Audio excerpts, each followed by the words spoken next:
Welcome back, dear listeners, to the shadowed heart of Bram Stoker's Dracula.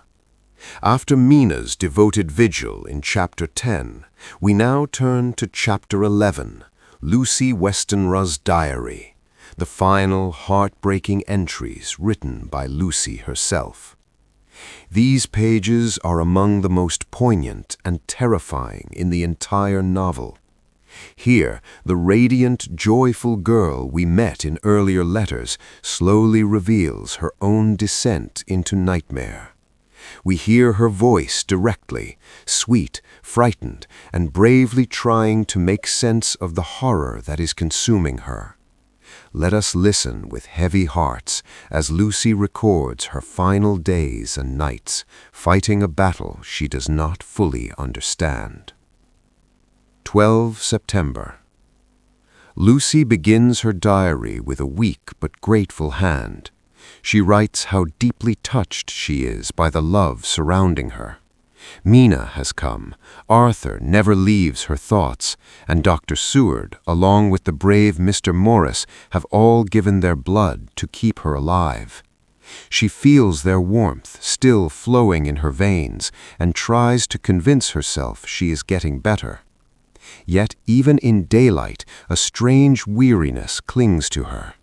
She describes the 2 small wounds on her throat as little red marks that refuse to heal. They itch and burn slightly at night. She wonders if they are the bites of some insect or perhaps the scratching of a bat that keeps returning to her window. "How silly I am," she writes, with a faint attempt at her old playful tone. "I used to laugh at ghost stories, and now I start at every shadow. Dear Mina watches over me like a mother. Arthur's face when he looks at me breaks my heart. I must get well for their sake." 13 September. The entries grow shorter and more fragmented as weakness overtakes her. Lucy describes long hours of half-sleep filled with vivid, frightening dreams. In them she sees a tall, dark figure with piercing red eyes standing at the foot of her bed. Sometimes it bends over her, and she feels a sharp pain at her throat, followed by a strange floating sensation, as though her life is being drawn out of her in a thin, steady stream. She wakes gasping, drenched in cold sweat, only to find Mina or one of the men sitting faithfully beside her. She tries to describe the dreams, but the words sound foolish in daylight. It must be the fever, she tells herself. Dr. Seward says such hallucinations are common in cases of severe anemia. Yet she cannot shake the feeling that something real is visiting her. She writes, "Last night the bat came again. I saw its great black wings against the moonlight. It seemed to grow larger, almost like a man. I wanted to cry out, but my voice would not come. When I finally slept, the red eyes were waiting for me." 15 September. Lucy's hand is now very shaky. She records that another transfusion has been performed. This time, Dr. Seward insisted on giving more of his own blood. Arthur looks terribly pale and exhausted, yet he smiles bravely for her sake. Quincy Morris tells her funny stories of Texas adventures to cheer her up, though she can see the worry behind his kind eyes. She notes with strange detachment that she feels lighter, almost as if she is floating away from her own body. The wounds on her throat have opened again during the night. A thin trickle of blood stained her nightdress. Mina gently washed it away without waking the others. Lucy writes a particularly moving passage. "How good they all are to me. I do not deserve such love.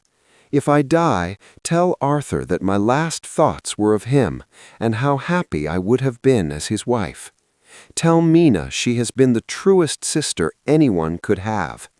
And to the brave men who gave me their blood, thank you for trying so hard to save a poor girl who seems to be slipping away."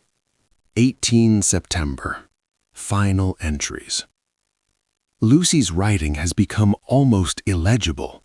She records that Professor Van Helsing has arrived from Amsterdam at Dr. Seward's urgent request. The old Dutch doctor is strange but kind, with a heavy accent and piercing eyes. He examines her wounds carefully, asks many questions about the bat and the dreams, and mutters about the undead and the need for sacred things. Van Helsing performs yet another transfusion and orders garlic flowers placed around the room and around Lucy's neck. He insists the windows be sealed and a crucifix hung nearby.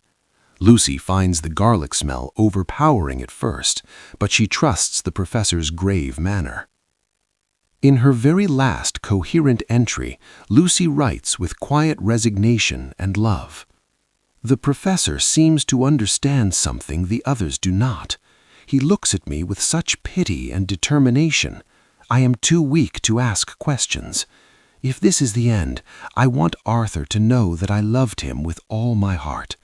Mina, my dearest sister, thank you for everything. Forgive me if I have been a burden. I can hear wings again. The red eyes are waiting. Perhaps tonight I will not wake. God keep you all safe from whatever hunts me in the dark. The diary ends there. The final pages are blank except for a few faint, shaky lines that trail off into nothing. That was Chapter 11 of Dracula, Lucy Westenra's own diary, the most intimate and tragic voice in the novel. We have heard directly from the sweet, innocent girl who once received 3 proposals in one day, now reduced to a fading shadow, fighting an enemy she can barely name. Her entries move from brave attempts to cheerfulness, to raw fear, strange, seductive dreams, and finally quiet acceptance of approaching death. Bram Stoker masterfully uses Lucy's diary to show the vampire's power not only to drain blood, but to invade the mind and soul.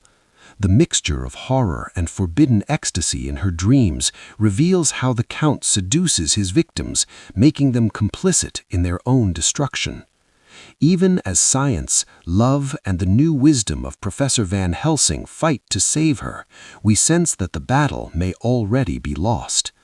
The garlic and crucifix are the first hints of the ancient weapons that will be needed in the war to come. The radiant Lucy we loved is slipping away, but something terrible may soon rise in her place. Stay with us for Chapter 12, where Dr. Seward's diary and the joint efforts of the men reach a terrifying climax, and the full horror of Lucy's fate begins to reveal itself. Thank you for listening to Lucy's final fragile words.